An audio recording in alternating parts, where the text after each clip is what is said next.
এরপর মমিনুল ইসলাম রুবেল আপনি জানতে চেয়েছেন, বাথরুমে উলঙ্গ হয়ে গোসল করা যাবে কি?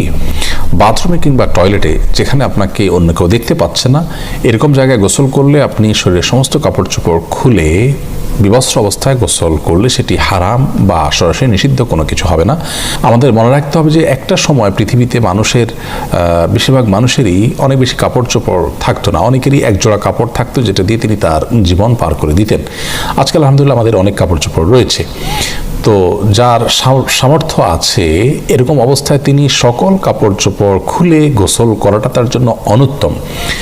একজন সাহাবী নবী আকরাম সাল্লাল্লাহু আলাইহি সাল্লামকে এই ধরনের একটি প্রশ্ন করেছিলেন, তিনি তখন তার জবাবে বলেছিলেন যে লাল্লাহু আহাক্কু আন ইউস্তাহিয়া মিনহু, কেউ একাকী আছেন, নির্জনে আছেন, তাকে কেউ দেখছে না, এমত অবস্থায় তিনি সকল কাপড় চোপড় খুলে ফেলবেন। এই বিষয়টি অনুত্তম, কারণ আল্লাহ তাআলা তাকে দেখছেন, আল্লাহর প্রতি তার লাজ লজ্জা থাকা উচিত অন্তত। আর এটি নানান দিক থেকে আমাদের জন্য ক্ষতিকর বটে, মানুষের স্বাভাবিক লজ্জা এটাও কমে যায়। এই জন্য একান্ত প্রয়োজন না হলে বাথরুমে উলঙ্গ হয়ে গোসল না করাটা উত্তম।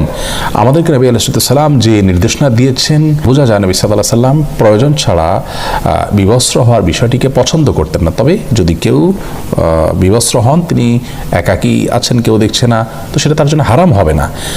একটা হলো অনুত্তম আর একটা হারাম, দুই জিনিস। কিন্তু হারাম হবে না বিষয়ের কারণে, গুনাহ হবে না ওটার কারণে, কিন্তু অনুত্তম হলো একজন মুসলমান অনুত্তম কাজ থেকে বেঁচে থাকার চেষ্টা করবেন, কিন্তু প্রয়োজন হলে তিনি এটি করতে পারেন। অতএব গোসলের সময় অন্তত নাভি থেকে হাঁটু পর্যন্ত সতেরো জায়গাটুকু ঢেকে থাকে এরকম গামছা বা তোয়ালে বা লুঙ্গি অনেক কিছু পরনে থাকলে অবস্থায় গোসল করাটাই হলো ভালো। প্রয়োজন হলে উন্মুক্ত করতে পারবেন সেটিও।